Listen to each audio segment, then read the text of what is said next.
आप सभी भक्तों का हमारे YouTube चैनल भक्ति 03 में स्वागत है। आज मैं आप सभी को भगवान शिव के जन्म की गाथा सुनने जा रहा हूं। भक्तों, भगवान शिव के बारे में ऐसा कहा जाता है, भगवान शिव त्रिलोक के आदि और अंत के देवता, जिनके आगे दुनिया की सभी शक्तियां असफल हो जाती हैं।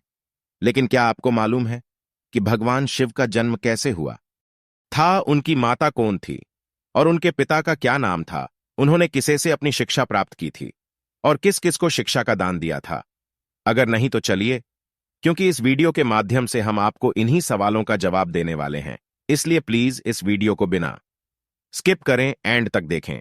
भक्तों, आज सबसे पहले भगवान शिव के जन्म से जुड़ी कहानी यानी शिव पुराण की एक लोकप्रिय कथा के बारे में बताने वाले हैं। शिव पुराण के अनुसार भगवान शिव को शंभु माना जाता है। इसका मतलब होता है कि भगवान शिव का जन्म स्वयं ही हुआ था। यानी इससे एक बात तो साफ हो जाती है कि भगवान शिव की ना तो कोई माता थी और ना ही पिता थे। इसी कारण से भगवान शिव पंचतत्वों से भी परे है, जिस कारण से इन्हें मृत्यु का भी कोई वह नहीं है। इनकी मृत्यु कभी नहीं हो सकती है।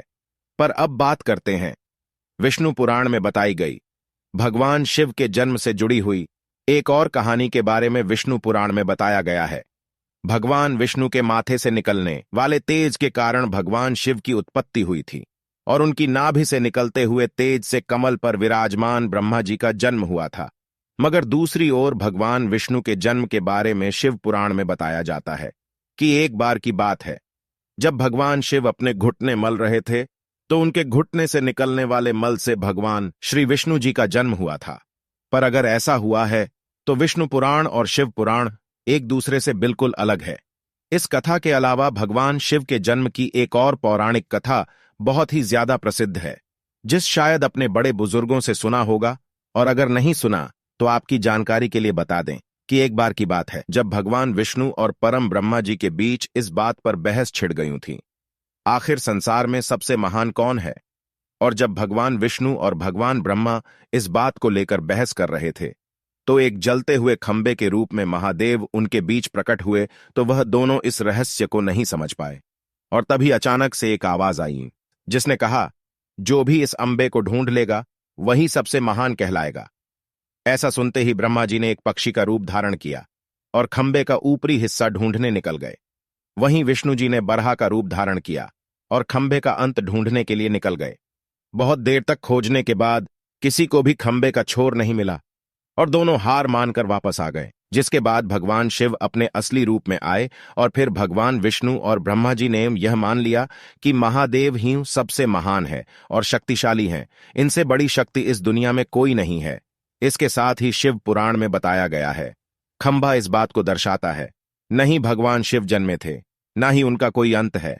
और एक कारण यही है कि भगवान शिव को शंभु कहा जाता है, यानी भगवान शिव का अंत है ही नहीं, भगवान शिव अमर हैं। अब हम बात करते हैं भगवान शिव से जुड़े एक ऐसे विषय के बारे में जो सबसे ज्यादा प्रसिद्ध है कि क्या भगवान ब्रह्मा भगवान शिव के पिता हैं? जी हां, इनकी यह कहानी लोगों के बीच काफी प्रसिद्ध है। तो आपको बता दें कि किस प्रकार भगवान शिव ने ब्रह्मपुत्र के रूप में जन्म लिया था। इसके पीछे विष्णु पुराण की एक पौराणिक कथा है, जिसके अनुसार जब धरती, आकाश, पाताल या कहें पूरा ब्रह्मांड जल में डूबा हुआ था, तब भगवान विष्णु के अलावा कोई भी देव या प्राणी संसार में नहीं था। तब सच है, पर अपने शेषनाग पर लेटे हुए नजर आ रहे थे। जिसके बाद उनकी नाभि से कमल की डंडी पर ब्रह्मा जी प्रकट हुए और जब भगवान ब्रह्मा और भगवान विष्णु इस ब्रह्मांड से संबंधित बातें कर रहे थे, तब भगवान शिव प्रकट हुए। जिसके बाद ब्रह्मा ने उन्हें पहचानने से इनकार कर दिया। इस कारण से भगवान शिव रूठ गए और उनके रूठ जाने के कारण भगवान विष्णु ने उन्हें दिव्य दृष्टि प्रदान कर ब्रह्मा जी को भगवान शिव की याद दिलाई। जिसके बाद भगवान ब्रह्मा को अपनी गलती का एहसास हुआ और भगवान शिव से क्षमा मांगते हुए, जिस कारण से भगवान शिव ने भगवान ब्रह्मा की प्रार्थना को स्वीकार करते हुए उन्हें आशीर्वाद दिया। लेकिन इसके बाद भगवान ब्रह्मा ने इस सृष्टि की रचना शुरू की तो उन्हें एक बच्चे की आवश्यकता पड़ी, तो उन्हें भगवान शिव का आशीर्वाद ध्यान आया है। इसके लिए भगवान ब्रह्मा ने तपस्या की तो भगवान से उनकी गोद में रोते हुए प्रकट हुए। आपको बता दें कि यह भगवान शिव का एकमात्र बाल रूप है। जब भगवान ब्रह्मा ने उनके रोने का कारण पूछा तो उन्होंने बताया कि उनका कोई नाम नहीं है। तब ब्रह्मा ने भगवान शिव का नाम रुद्र रखा, जिसका मतलब है रोने वाला। पर इसके बावजूद भी वह चुप नहीं हुए तो ब्रह्मा जी ने उन्हें दूसरा नाम दिया। उनको वह नाम भी पसंद नहीं आया। वह फिर भी चुप नहीं हुए।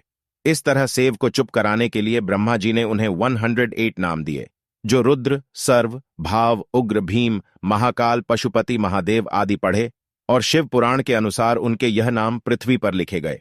इसके बाद बात आती है श्रीमद् देवी महापुराण की। तो श्रीमद् देवी महापुराण में भगवान शिव की माता और पिता के बारे में बताया गया है। श्रीमद् देवी पुराण के अनुसार देखा गया है तो एक बार भगवान नारद जी ने अपने पिता भगवान ब्रह्मा जी से पूछा कि इस सृष्टि का निर्माण किसने किया, साथ ही भगवान विष्णु और भगवान शिव और आपके माता पिता कौन हैं। तब भगवान ब्रह्मा जी ने नारद जी को त्रिदेवों देवों के जन्म के बारे में बताया। जो बताया वह वाकई चौंका देने वाली बात थी।